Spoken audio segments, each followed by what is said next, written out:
بسم اللہ الرحمن الرحیم۔ السلام علیکم۔ محرم الحرام کا پہلا عشرہ شروع ہوتے ہی اعلی تشیع کی مجالس کے بعد عموماً سجا ہوا گھوڑا دیکھا جاتا ہے۔ اس گھوڑے کو ذوالجناح کہا جاتا ہے۔ ناظرین، ذوالجناح کو وفا کی نشانی سمجھا جاتا ہے۔ ذوالجناح امام حسین رضی اللہ تعالیٰ عنہ کے اس مشہور گھوڑے کا نام ہے جو میدان کربلا میں امام حسین رضی اللہ تعالیٰ عنہ کے ساتھ تھا، جس پر سوار ہو کر امام حسین رضی اللہ تعالیٰ عنہ دشمنوں کا مقابلہ کرتے ہوئے کربلا میں شہید ہوئے تھے۔ ناظرین، ذوالجناح گھوڑا کہاں سے آیا؟ اس حوالے سے تاریخ کی کتابوں میں کئی مختلف روایات موجود ہیں۔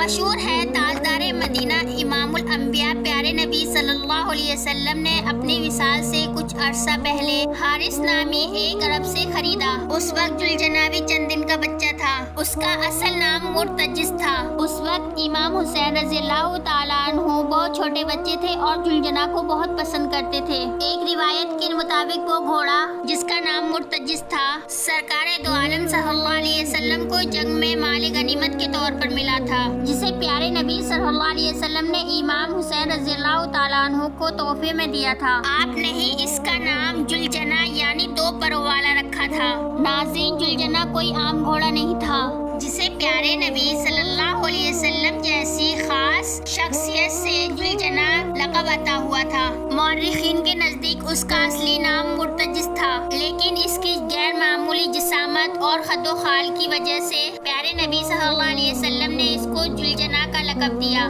بعض مورخین کے نزدیک ذوالجناح اور مرتجس دو الگ الگ گھوڑے تھے، مگر یہ بات بعید از قیاس ہے۔ ناظرین، ذوالجناح شناخت کے لحاظ سے دوسرے جانوروں سے مختلف تھا۔ اس کی پیشانی پر ایک خوشنما اور چمکدار ابھار تھا۔ حضرت سلیمان علیہ السلام کے پاس ایسے گھوڑے پائے جاتے تھے جس کے ماتھے پر ایک چمکدار ابھار یا سینگ ہوا کرتا تھا اور ان کے پر ہوتے تھے جو طاقت پرواز رکھتے تھے۔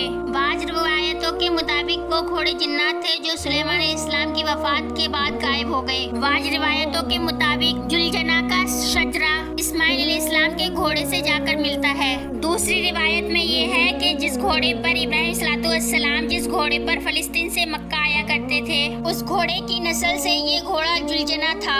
بعض کے نزدیک ذوالجناح بھی جنت کی سواریوں میں سے ایک سواری ہے جو پیارے نبی صلی اللہ علیہ وسلم اور ان کی بیعت کے لیے اللہ تبارک تعالیٰ نے جنت سے براق کی طرح بھیجا تھا۔ بعض کے مطابق وہ گھوڑا کوئی عام گھوڑا نہیں تھا بلکہ ایک جن تھا جو اللہ کے حکم کے مطابق اہل بیت کی خدمت پر مامون تھا اور اپنے فرض کی تکمیل کے بعد 61 ہجری کو واپس لوٹ گیا۔ بعض کے نزدیک ذوالجناح ایک فرشتہ تھا جسے یوم عاشوراء کے واقعات کا گواہ بننا تھا، جیسا کہ حضر اسود بھی ایک فرشتہ ہے جو عہد الست کا گواہ ہے۔ اللہ نے اس فرشتے کو پتھر کی شکل میں دنیا میں بھیجا تاکہ اس بات کی گواہی دے سکے کہ کون لوگ اہل الست پر قائم رہے۔ ذوالجناح بھی قانون قدرت کے مطابق واقعہ کربلا کا گواہ ہے۔ ناظرین، مورخین یہ لکھنے پر مجبور ہیں رہوار حسینی گھوڑا نہیں کسی اور دنیا کی مخلوق نظر آتا ہے۔ الغرض، ذوالجناح کے حوالے سے بے شمار روایات تاریخی کتابوں میں موجود ہیں۔ بعض روایاتوں کے مطابق پیارے نبی صلی اللہ علیہ وسلم کو یہ گھوڑا کسی بادشاہ نے بطور تحفہ پیش کیا تھا۔ ناظرین، 3 دن کا بھوکا پیاسا ذوالجناح نماز فجر سے میدان کربلا سے لاشوں پہ لاشیں لے کر خیمے میں آ رہا تھا۔ حضرت امام حسین رضی اللہ تعالیٰ عنہ کو اپنی اس وفادار سواری کی وفا پر ناز تھا۔ ان کو احساس تھا کہ یہ عظیم وفادار اب تھک چکا ہے۔ رخصت آخر کے لیے جب امام حسین رضی اللہ تعالیٰ عنہ خیمے میں آئے اور سب کو سلام آخر کر کے جب میدان مقتل کے لیے ذوالجناح کو ایڑ لگائی تو ذوالجناح آگے نہیں بڑھا۔ امام حسین رضی اللہ تعالیٰ عنہ نے ذوالجناح سے کہا، یہ تمہاری آخری زحمت ہے، اس کے بعد میں تمہیں پریشان نہیں کروں گا۔ پھر کیا تھا؟ ذوالجناح نے امام حسین رضی اللہ تعالیٰ عنہ کو اشارہ کیا، کیا دیکھتے ہیں؟ گھوڑوں کی سنگوں سے معصوم بی بی سکینہ لپٹی ہوئی ہے اور ذوالجناح سے التجا کر رہی ہے کہ تم میرے بابا کو نہ لے کر جاؤ۔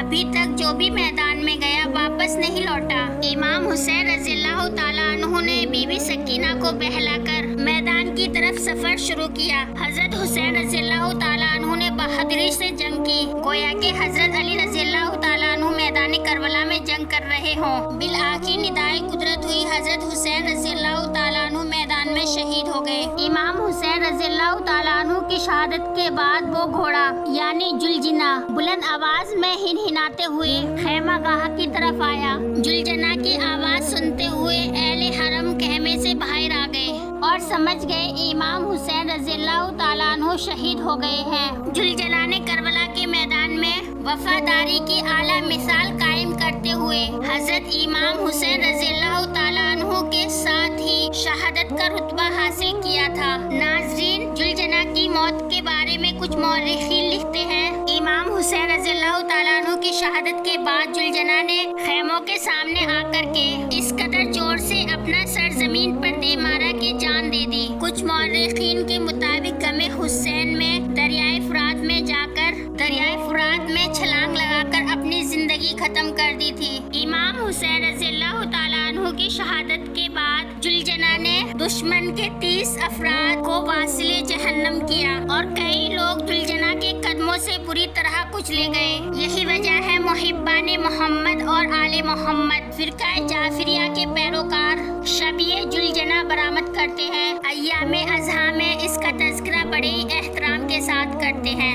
امام حسین رضی اللہ تعالیٰ عنہ کی شہادت کی یاد میں ماہ محرم الحرام کی 10ویں تاریخ یوم عاشوراء کو اہل تشیع تعزیہ نکالتے ہیں، اہل بیت کی شہادت کا ماتم کرتے ہیں اور جلجنا نکالتے ہیں۔ جلجنا ایک خوبصورت سجا ہوا گھوڑا ہوتا ہے جس کے جسم پر جگہ جگہ تیر باندھ دیے جاتے ہیں اور اسے امام حسین رضی اللہ تعالیٰ عنہ کی سواری کا مظہر قرار دیا جاتا ہے۔ ناظرین، اس حوالے سے اہل سنت کا عقیدہ مختلف ہے۔